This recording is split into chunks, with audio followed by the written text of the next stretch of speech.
Gonna start over? Start me over.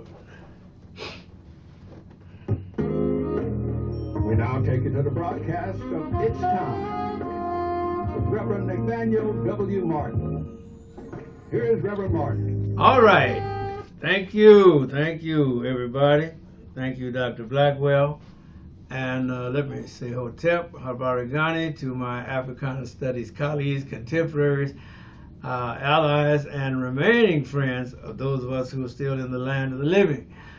And let me hasten on to say good morning, good afternoon, good evening, but certainly never good night and never ever goodbye, because I've always found goodbyes personally traumatizing. I said I find goodbyes personally traumatizing. My name is the Reverend Nathaniel Wayne Martin. I'm the pastor of the New Life Institutional Baptist Church here in the city of Los Angeles, and we are being hosted by our sister church, Shiloh Missionary Christian Church, and we're located again at 8916 South Main Street here in the city of Los Angeles. Zip code is 9003. And believe you me, if you come in that door and say, I heard about you on that KTYM broadcast, we will be more than overjoyed to receive you and to hear what you think of the broadcast. This is a let me get my thoughts again straight. This is a social justice broadcast. I was talking to a good friend of mine, Najee Ali, just this last Saturday about how things are going in the social justice era. And seems like things are still need to somebody to say something. And that is why we keep this little broadcast going. It's not much, but at least it's something. At least to speak against the privileged class and let them know everybody was not asleep. And so, like I said, this is a social justice offering, and we try to stay a few decibels, although I listened to my last week's broadcast, it was pretty high. Try to stay a few decibels below the hoopalistics. Again, somebody needs to cry loud and spare not and show Jacob his transgressions and Israel his sins, as Isaiah was commanded to do. I'm going to read our social justice scriptures here in Ecclesiastes, and please don't feel this is to exhaust all the social justice scriptures. There are so many scriptures that deal with social justice in this Bible. But I'm dealing with only 4, 2 in the Old Testament and 2 in the New.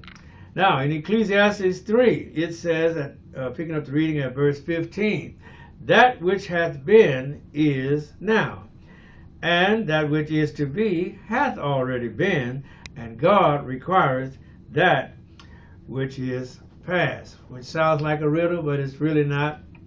It simply means the past is always present with us. And even though if we forget the past, we're doomed to repeat it.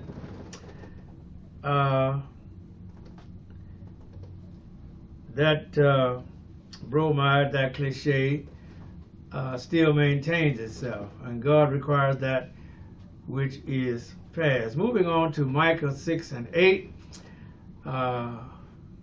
it's a very cherished scripture of mine. It was on Sister Mary Blair's table there in her church where I was privileged to minister.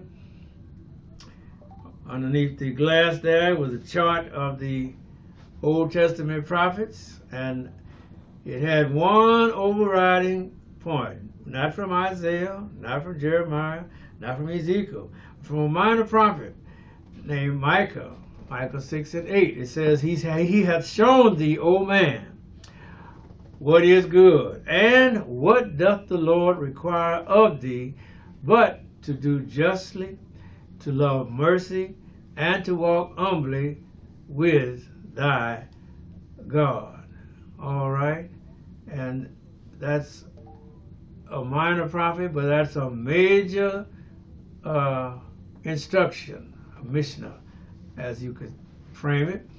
Walk humbly, do justly, love mercy, and to walk humbly with thy God. And believe you me, we need to be adhering to those scriptures even today. They were spoken centuries ago, so much far back that people want to ignore them. But the past has a way of speaking to you. Now, in Luke's house, Luke chapter 12, verse 1, the final clause of that first verse, it says, "Beware of the leaven of the Pharisees, which is hypocrisy." And you can see the hypocrisy all over this world, and especially in this country, as it relates to this Iran war and the difference between the way the people on the troops on the USS Abraham are treated, and the fact that the Department of Justice spent, it says here, and I'm getting ahead of myself, but I'm going to put this right here. Where is it? It says that they spent $225 million on furniture, $2 million on king crabs, $6.9 million on lobster tail, and $15 million on ribeye steaks. You hear me? And the troops got mold. They ain't got no soap. They're having to dispatch another ship over there to replace the U.S. Abraham Lincoln because the morale of the troops is getting low. You know, Army travels on its belly. Again, I'm getting away from myself. Let me go to the final scripture, which is Ephesians chapter 6 and verse number 11 and 12. And it tells us, put on the whole armor, and I misphrased that. Put on the whole armor, thank you, of God, that you may be able to stand against the wiles of the devil. For we wrestle not against flesh and blood, but against principalities, against powers, against the rulers of the darkness of this world, against spiritual wickedness in high places. And again, you have to put a whole lot of emphasis on whole armor, because any chink in your armor, any fear, any emotion, no distress, any duress, any pride, any sexual libidos, which we all think we got past. No, they still there. You better watch out. Your sexual libidos and those areas, any way that he can get in, through anger, through fear, any of your emotions. The devil has a catalog of all your emotions. He knows which one to hit at one time. So then you have to put on the whole armor of God that you may be able to stand against the wiles of the devil. For you wrestle not against flesh and blood, but against principalities. That's everything that this nation and this world can hold up against you, against principalities, which is all the corporations and the personalities and the organizations and the companies and the like, even your fraternities and sororities, all of that. You're wrestling against that when you're trying to be with it, but you still got to wrestle against it. those things, and against the powers. And God knows there's unleashed power in these billionaires against the entire world, not just the United States of America. Peter Thiel and Elon Musk have immense power. They have immense power. They're not the only ones. They're just the two most prominent ones. All of those billionaires that wrote the Project 2025, they got power. And you and me, myself, we're just, pawns trying to keep them getting blown off the ship, as it were, and these type of things, because we don't have that type of power. We don't have money to eat king crab and ribeye steak like these boys are doing. We can't afford it. Can't afford it. It costs me $30 almost to eat every day now, and that's going out. And even if I eat in, I got to go out and buy the food, and bring it home, prepare the food. Then I got to wash the pan, wash the plate, wash the skillet, and all of those things. So I say it's just cheaper. It's cheaper now for me just to go out and eat every day, and that's getting higher. Used to go out and eat for $20 now. And I thought that was high. Now I'm paying $30. And I got to digress. But let me get on to my business here. I want to start with Tennessee. Because those data centers, that's where those data centers are being built down in Tennessee. I was just discussing with Dr. Blackwell. He's from Tennessee. That's where he was born and raised. We were not watchful of Elon Musk when he was going through all of those contracts up there in Washington with his so-called Doge committee, because they cherry-picked everything, but they were looking to where they could buy land the cheapest. And for some reason, land is always the cheapest where black folks live. I kid you not. Land is always the cheapest where we live. And so what did he do? He went down there and built a huge data center called Colossus 1. And then he built another huge data center called Colossus 2. And then he went across the line there in Mississippi and put up some methane gas operated turbines. And so that is the condition that the people in Tennessee find themselves at this very hour. Thank God for Brother Justin Pearson, who won his race to go to the U.S. House of Representatives. He won his race handily by 19,209 votes, or 66.2%. So it was no fluke in the Shelby County, and this is down in Tennessee. They have a Shelby County in Alabama, but this is the Shelby County in Tennessee. So a portion of District 9, okay, and that was after the Republicans had gerrymandered that district that he was in, busted it up into District 9 and split it 3 ways. But he still won 60% of the vote as it relates to Shelby County. So it says that it sets up a showdown with Republican State Senator Brett Taylor, and the first major test of what Tennessee's dramatically redrawn congressional map will ultimately mean for Memphis. Go ahead on, brother Justin. But I was talking about those data centers. And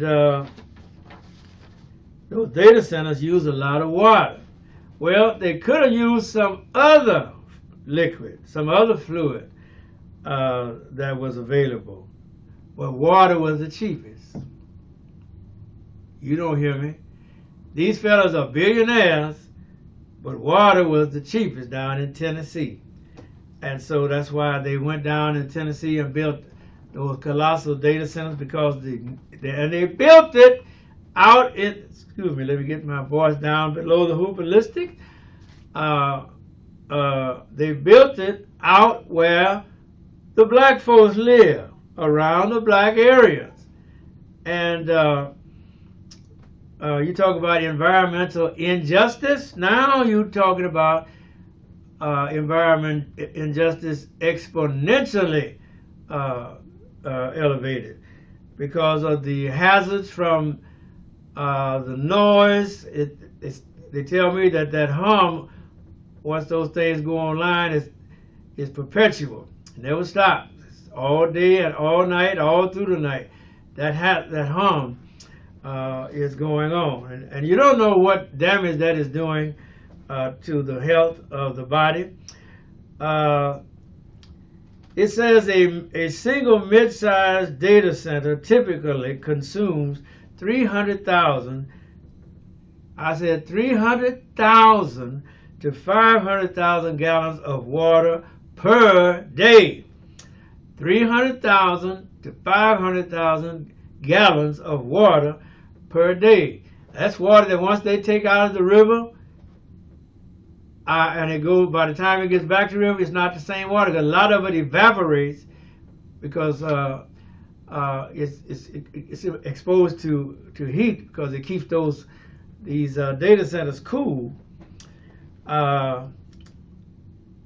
Let me see. While large hyperscale facilities can use 1 million to 5 million gallons of water daily under peak conditions.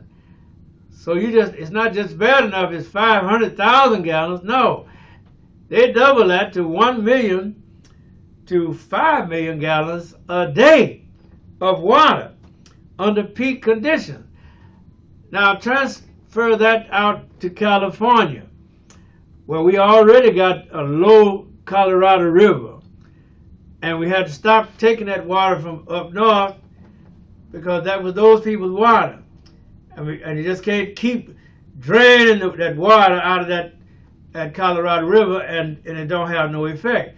Remember, Arizona, California, and Nevada all use the Colorado River as a source of drinking water.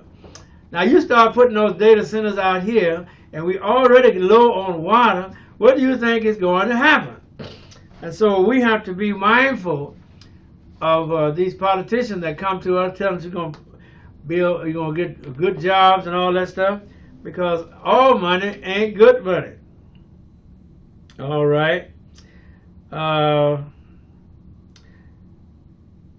Okay, water consumption by facility scale. Mid-size enterprise centers consume roughly 300,000 gallons a day.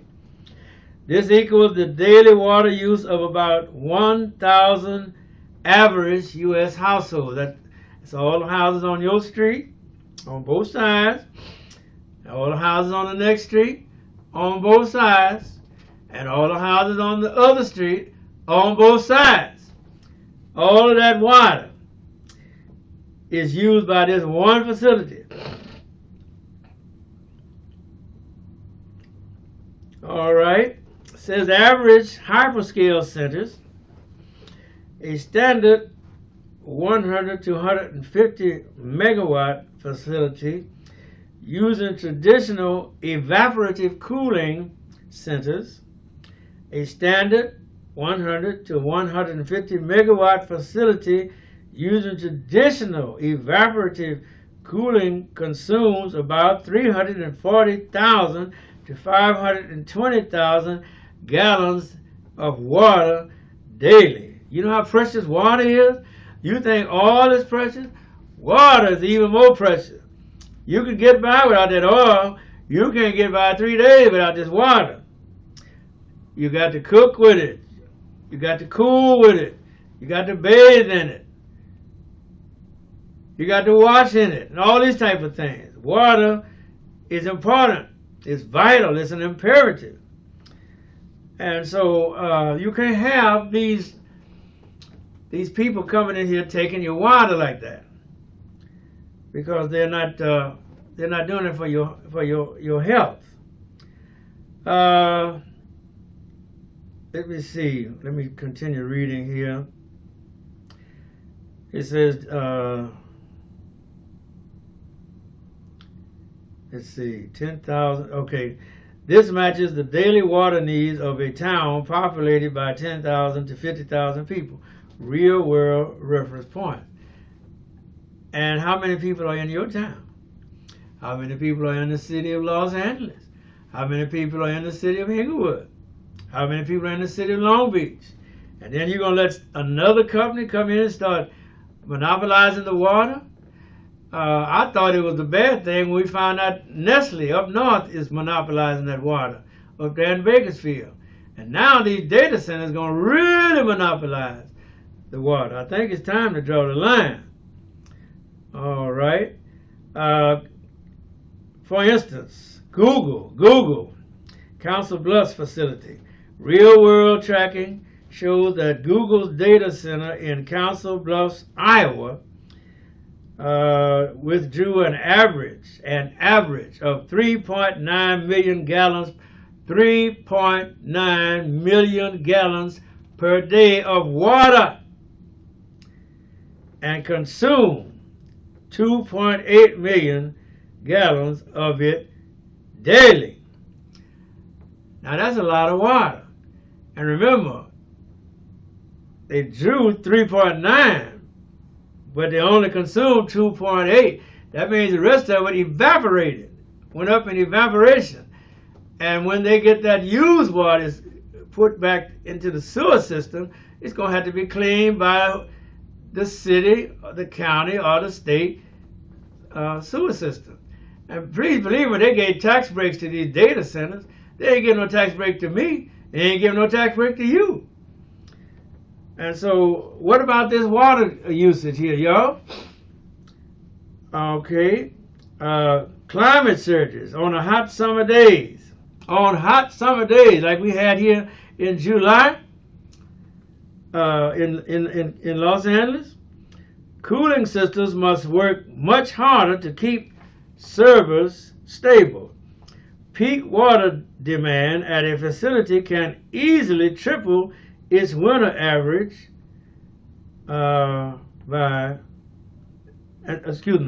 And so then I asked the question, why did they choose water? And it says that data centers historically and overwhelmingly chose water-based cooling over dielectric fluids because of the cost, because of the engineering simplicity and historical server design. While dielectric fluids are highly efficient, water became the global standard due to the following structural and financial reasons. One, massive cost difference. Water is virtually free versus highly expensive.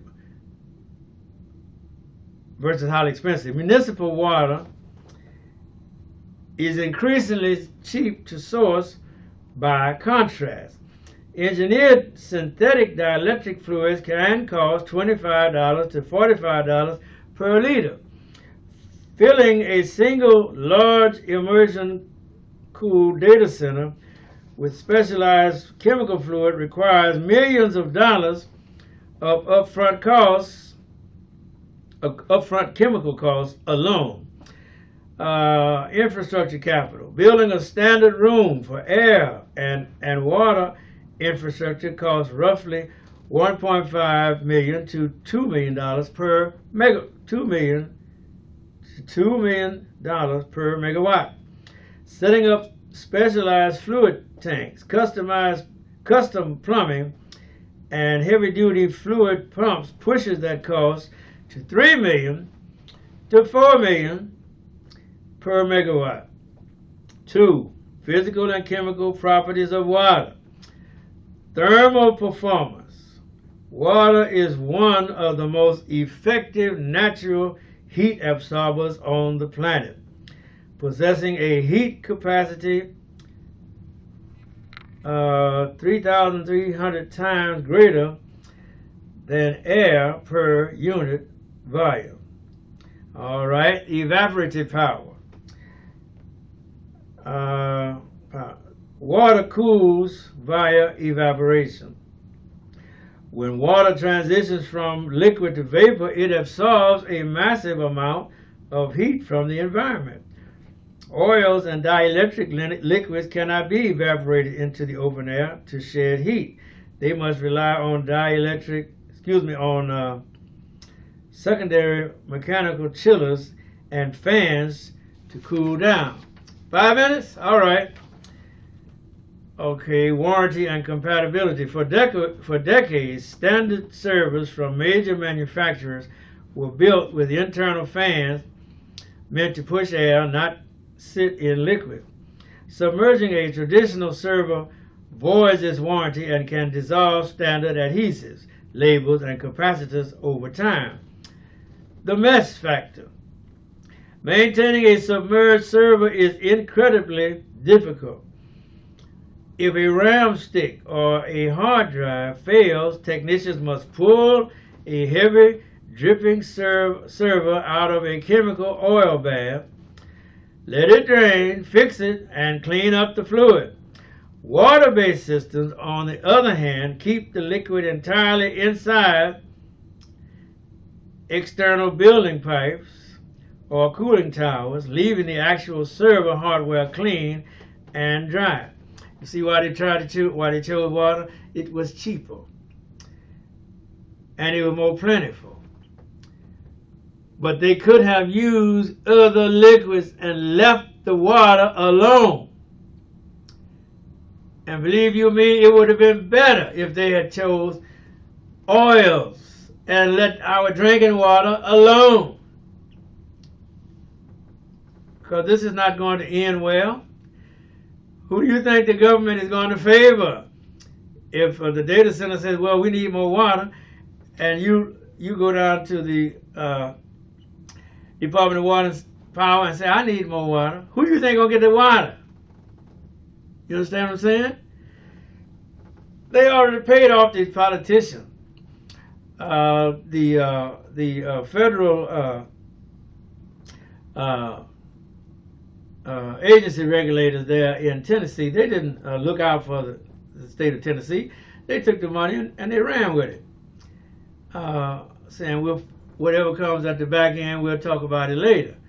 We'll justify our actions later. But by that time, a lot of people's health will have been destroyed. A lot of communities and small towns like Mason, Tennessee will have been destroyed.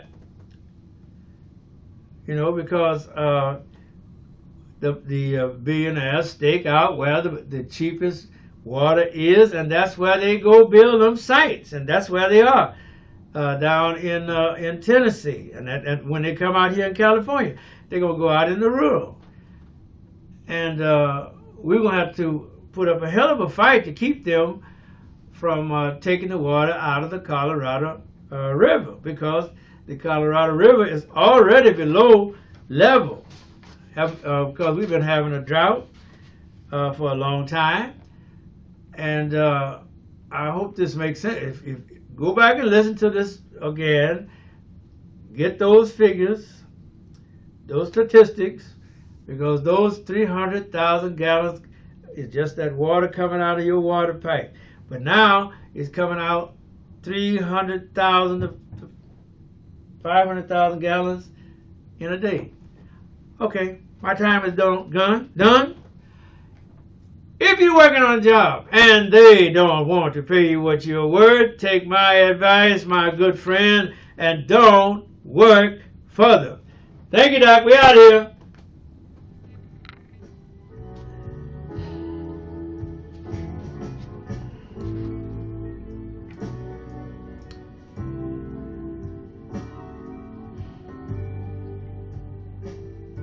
Keep the faith. Keep hope alive. I love you. Some good days, and I've had some hills to fly. I've had some weary days,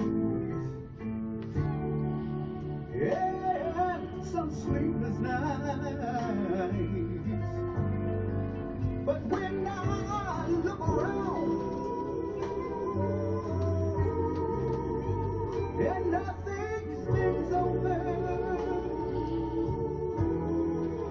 All my good days outweigh my bad days, yes they do.